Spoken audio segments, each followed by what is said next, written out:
كتابه العظيم. أعوذ بالله من الشيطان الرجيم. يا أيها الذين آمنوا اتقوا الله حق تقاته ولا تموتن إلا وأنتم مسلمون. صدق الله العظيم. Ada sikap yang paling mulia dan agung kecuali merendahkan diri secara total kepada Allah Jalla wa'ala dalam setiap keadaan. Sembari pada kesempatan kali ini pula khatib kembali mengingatkan diri ini dan seluruh Jum'ah yang dimuliakan Allah. Anittaqullah, marilah kita bertakwa kepada Allah Jalla Jalaluh, bimtisalil awamir, dengan melaksanakan segala perintahnya, wajtinabu minawahihi, dan meninggalkan segala larang dan tegah Allah Ta'ala. Mudah-mudahan dengan demikian kita termasuk golongan orang-orang yang beruntung. Selawat dan salam senantiasa kita hadiahkan atas kekasih kita Nabi besar Muhammad sallallahu alaihi wasallam. Semoga salawat dan salam ini senantiasa tercurah atas keluarganya, sahabatnya, serta orang-orang yang senantiasa mengikuti sunnah baginda Rasulullah sampai ke akhir zaman. Berangkat dari firman Allah Ta'ala dalam Al-Quran, A'udzu billahi minasyaitonir rajim. Inna iddatas suhur indallahi 12 syahran minha arba'atul hurum. Shadaqallahul azim. Yang makhumnya, di antara 12 bulan itu, dalam satu tahun terdapat 12 bulan, dan di antara 12 bulan itu ada 4 bulan yang diharamkan Allah. Dan bulan-bulan yang diharamkan Allah tersebut telah disyarahkan dan diterangkan oleh baginda Nabi SAW dalam sabda beliau, salah satu mutawaliyat, ada 3 bulan yang saling berdekatan, yakni Dzulqa'dah, Dzulhijjah, wal Muharram, dan ada satu yang agak terpisah yang terletak baina Jumada wa Sya'ban, yang terletak di antara Jumadil Akhir dan bulan Sya'ban, yakni bulan Rajab, bulan di mana kita berada saat ini. Saudaraku yang dimuliakan Allah, pada hari ini sebagaimana kita maklumkan, kita berada pada tanggal 3 Rajab 1443 Hijriah. Semoga bulan ini sebagaimana yang telah diterangkan dan disampaikan oleh Allah, bahwa bulan ini adalah bulan yang diharamkan, yakni bulan yang disucikan. Semoga dengan kesucian bulan ini kita sebagai hamba Allah menjadi hamba-hamba yang suci dan selalu diselimuti oleh keberkahan Allah di dalam pengabdian hanya kepada-Nya. Mudah-mudahan dengan demikian kita termasuk golongan orang-orang yang beruntung.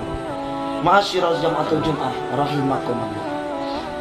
Di antara kemuliaan bulan Muharram ini adalah karena pada bulan ini, tepatnya tanggal 27 Rajab, baginda Nabi Muhammad SAW, kekasih kita, telah diberangkatkan Allah Mi'raj dari Masjidil Haram ke Masjidil Aqsa, kemudian naik ke atas tingkat yang tinggi, yaitu Indah Sidratil Muntaha, menerima perintah salat 5 waktu sehari semalam, ail maktubah, yang telah diwajibkan bagi kita sebagai umat. Tentunya menjaga salat 5 waktu itu adalah kewajiban bagi kita. Dan bahkan baginda Nabi telah mengingatkan kita tentang perkara orang yang meninggalkan salat dalam hadisnya yang begitu keras. Farqul mu'min wal kafir tarkus salat. Beda orang yang beriman dan orang kafir itu adalah meninggalkan salat. Bila ia mengerjakan salat, maka ia adalah orang yang mukmin. Tapi bila ia meninggalkan salat, maka ia adalah orang yang kafir. Bahkan di dalam sebuah hadis yang lain, baginda Nabi SAW telah menyebutkan dalam sabda beliau, Inna awwala yuhasabu bil 'abdu yaumal qiyamah salat.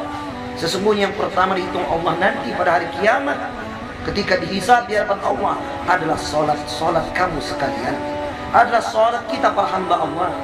Idza salat wa idza fasadat kullu. Kalau salatnya baik, maka seluruh amal ibadah yang lain akan ikut menjadi baik. Tapi bila salatnya rusak, maka ibadah yang lain akan ikut ketularan rusak. Sedekah menjadi tidak berarti dan berharga apa-apa.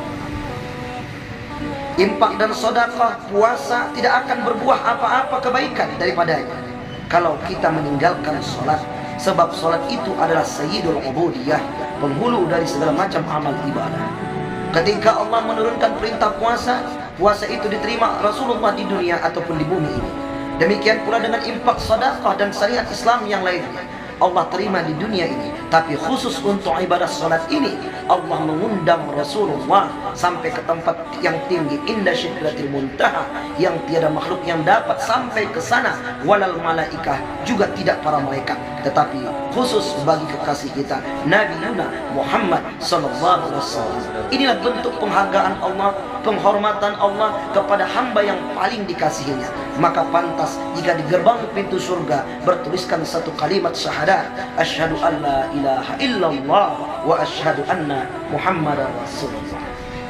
Saudaraku sidang jemaah yang dimuliakan Allah, tentunya pada bulan Rajab ini pula kita harus banyak-banyak meningkatkan amal ibadah, baik itu berupa sholat fardu ataupun sholat nawafilul khairat yang sunnah-sunnah.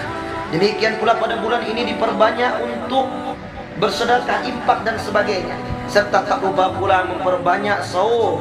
Karena ada hadis dari Aisyah Ummul Mukminin, beliau telah menuturkan bahwasanya Nabi tidak pernah berpuasa yang banyak seperti bulan Ramadan kecuali pada bulan Rajab ini. Akan tetapi wahai saudaraku yang dimuliakan Allah, bagi mereka yang masih punya kodoan hutang sholat, masih punya kodoan hutang puasa, maka mengganti kodoan itu tentunya harus diutamakan daripada nawafilul khairat, daripada sunnah-sunnah yang baik ini.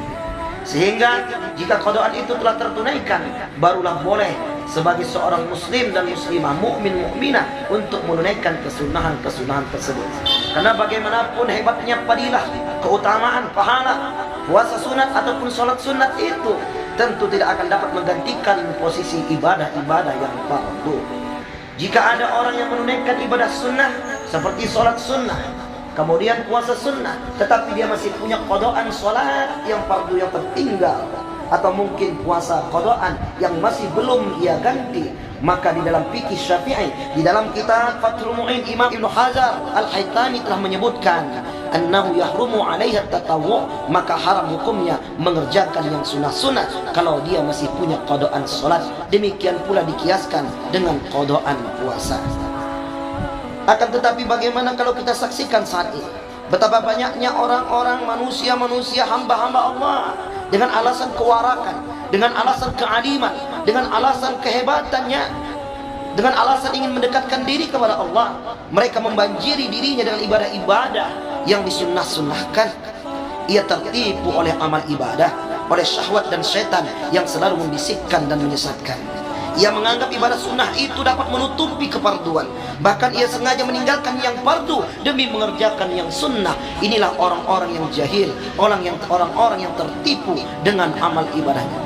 Kalau kita melihat di dalam kitab Minhajul Abid, bukankah Imam Hujjatul Islam Imam Al-Ghazali At-Tusi rahimahullah ta'ala telah pernah mengingatkan kita di dalam Aqabatul Ilmi wal Ma'rifah, di dalam tahapan ilmu, beliau berkata, bagaimana mungkin dikatakan ibadahmu itu baik sementara engkau sibuk dengan yang sunnah-sunnah, sedangkan hutang kodoan sholatmu, kodoan puasamu sampai detik ini pun belum engkau ganti. Maka jadilah amaluka haba'an mansura, jadilah amal ibadahmu itu tak ubahnya bagaikan debu yang bertaburan.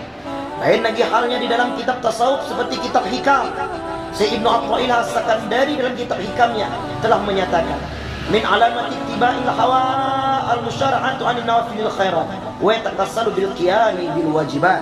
Syekh Ibnu Athaillah As-Sakandari juga mengatakan, sebagian bukti tanda orang yang telah tertipu dengan amalnya, telah tertipu dengan syahwatnya, yakni mereka sibuk, rajin, cekatan, berapi-api, semangat mengerjakan yang sunnah-sunnah, tapi bermalas-malasan mengerjakan yang fardu. Bagaimana dapat dikatakan baik? Ikhwan, saudara yang dimuliakan Allah, oleh sebab itu tidak salah kita memperbanyak amal pada bulan Rajab ini, tapi hendaklah kita mengutamakan yang paling utama daripada yang diutamakan tersebut. Semoga khutbah ini bermanfaat bagi khatib dan sejamaah yang mendengarkan. Usikum wa nafsi bitaqwallah, wallahu a'lam bissawab. Barakallahu lakum fil Qur'anil azim wa nafa'ani wa iyyakum bi min al-ayati wa dzikril hakim wa taqabbal minni wa minkum tilawatahu innahu wal ghafurur rahim.